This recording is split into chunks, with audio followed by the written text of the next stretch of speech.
On va voir aujourd'hui l'aire d'une figure. Donc l'aire d'une figure, qu'est-ce que c'est? C'est la mesure d'une surface. Et comment est-ce qu'on mesure cette surface? Eh bien en comptant des unités d'aire. Ces unités d'aire, la plupart du temps, ça va être des carrés. Alors, vous en avez déjà vu une unité d'aire dans la salle de maths. C'est le mètre carré qui est ici. Donc le mètre carré qui est affiché au fond de la salle, c'est donc un carré qui a pour côté 1 mètre. Donc ça, c'est 1 mètre carré. Donc quand on mesure quelque chose en mètres carrés, je prends un exemple, une chambre, si son aire est de 10 mètres carrés, ça veut dire qu'on pourrait poser au sol 10 carrés de 1 mètre de côté, donc 10 mètres carrés. Alors ici, vous avez un carré gris qui est là. Le carré gris, il a pour côté 1 cm, donc on dit que son aire est de 1 cm carré. Alors ça s'écrit centimètre avec un petit 2 au-dessus. Et donc on va mesurer les aires de toutes les figures là. Donc première figure, la figure A. Quel est son aire? Si je prends comme unité d'aire le carré gris, donc le centimètre carré, eh bien on voit que c'est 3 cm carrés. Mais je peux changer d'unité d'aire. Si je prends au lieu du centimètre carré, si je prends le petit carreau, eh bien on voit qu'on va avoir 12 petits carreaux. D'où la nécessité d'écrire systématiquement quelle unité on utilise. Donc il faudra toujours préciser l'unité d'aire, sinon on ne sait pas de quoi on parle. Mais vous connaissez déjà ça, quand on parle de longueur, vous n'allez pas dire que quelque chose mesure 2. Vous allez dire 2 km ou des centimètres ou des millimètres, mais vous allez préciser l'unité. Et bien pour les aires, ce sera la même chose, il faudra toujours préciser l'unité. Alors la figure B, quelle est son aire? Eh bien 1, 2, 3, et puis un triangle, donc une moitié de carré, donc 3,5 cm carrés. La figure C, bon, 6 cm carrés. La figure D, donc là on a plusieurs triangles, donc quand on met deux triangles ensemble, eh bien ça a la même aire qu'un carré. Donc on va avoir 1, 2, 3, 4 cm carrés. La figure F, 3 cm carrés. Intéressons-nous maintenant à la figure E. Donc la figure E, c'est un triangle. Comment je peux faire pour trouver son aire? Alors j'aurais pu déplacer des petits morceaux, ce petit triangle pour le mettre là, celui-là pour le mettre là, ce serait compliqué. Ce que je peux voir, c'est que si je prenais ce rectangle-là, ce rectangle-là, c'est le même que le C, on sait que son aire, c'est 6 cm carrés. Mais qu'est-ce que je peux dire de ce triangle par rapport au rectangle? C'est que c'est la moitié. Donc je fais 6 divisé par 2, ça va me faire 3 cm carrés. Donc là, on a une propriété importante de l'aire d'un triangle. Eh bien, c'est que là, c'est la moitié. L'aire du triangle, c'est la moitié de celle du rectangle qui correspond. Maintenant, l'aire de la figure G. Donc la figure G, ça s'appelle un parallélogramme. Donc, qu'est-ce que je peux faire? Eh bien, je peux aussi déplacer des morceaux. Donc, regardez, si je prends cette partie-là, que j'enlève là, et que je viens la mettre là, eh bien, qu'est-ce que j'ai obtenu? J'ai obtenu un rectangle qui va avoir la même aire. Parce que ce rectangle, ce triangle, qu'il soit là ou qu'il soit là, sa surface est toujours la même. Donc, l'aire de ce rectangle, eh bien, qu'est-ce que c'est? 6 cm carrés.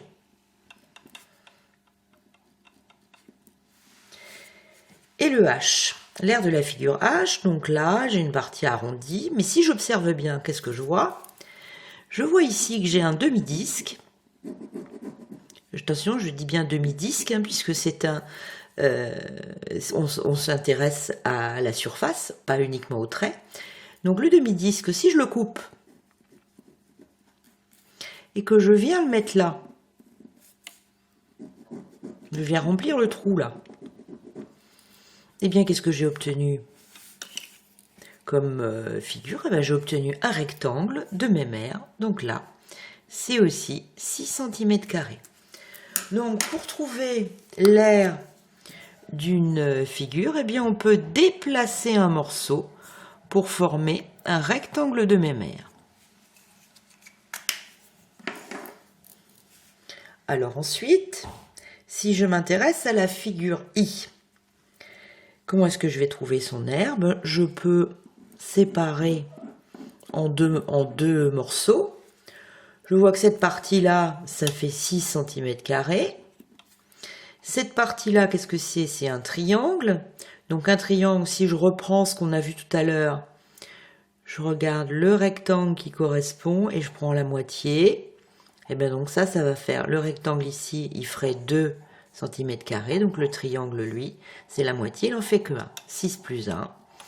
Donc ça va faire 7 cm². Si je m'intéresse maintenant à la figure J, je vais décomposer aussi.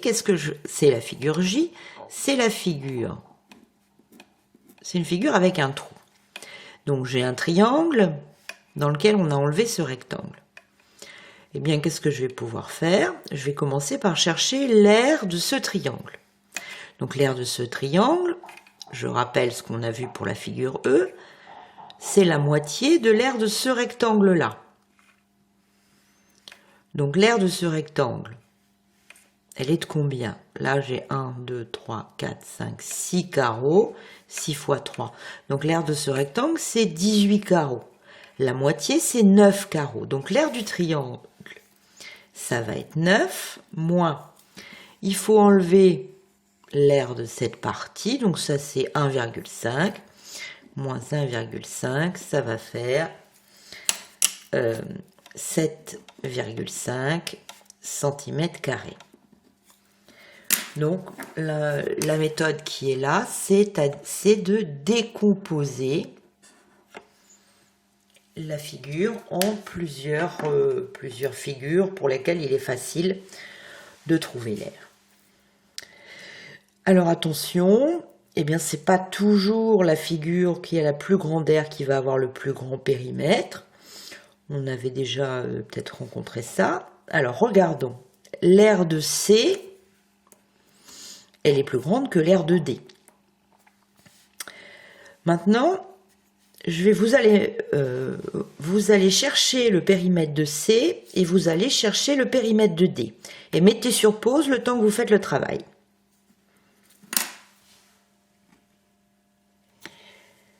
Donc, vous avez dû trouver périmètre de C. On sait que le côté là, c'est 1 cm. Donc 2, 3, 4, 5. Et là, on a la même chose, 5 fois 2, 10 cm. Pour le périmètre de D, donc là, le côté ici, il fait 1 cm. Donc là, j'ai 6. Mais attention, là, c'est pas un côté du carré. Ça ne va pas mesurer la même chose. Donc si je mesure ici, qu'est-ce que je trouve? Je trouve à peu près 1,5 cm. Donc j'ai 6 plus 4 fois 1,5. Ça fait donc 6 plus 6 et ça fait 12 cm. Donc vous avez deux figures là. C'est celle-ci qui a la plus grande aire. On voit bien que la surface est plus grande. Par contre, c'est celle-ci qui a le plus grand périmètre, puisque ça, là, c'est plus long qu'un côté.